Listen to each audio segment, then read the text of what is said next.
আরে আরে মালিক, এইভাবে আমার পাছা উল্টিয়ে ধরে রেখেছো কেন? বাবা গো, তুমি তো আমার পাখনাটাই কেটে দিচ্ছ। আমার যদি খালি বড় বড় দাঁত থাকতো না, তোমার পাছায় কামড় দিতাম। এমন ভাবে ঘষতেছে, না জানি আমার গায়ে কতই ময়লা। আরে সারাদিন আমি পানিতে থেকেই গোসল করি, বুঝলে? আরে নাড়ি ভুড়ি বের করার কি আছে, ওই রকমই রান্না করে খেয়ে ফেলো, সালা রাক্ষস লোক।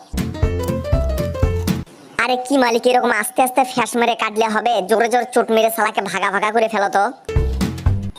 আমার শরীর কেটে ঝাঁঝরা করে এখন আবার ক্যামেরায় দেখানো হচ্ছে।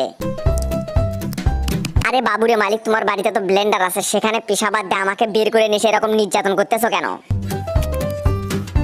মামা গো, কত বড় খাচ্চর লোক, দেখো কিভাবে আমার কাটা শরীরে মরিচ ভর্তা লাগিয়ে দিচ্ছে।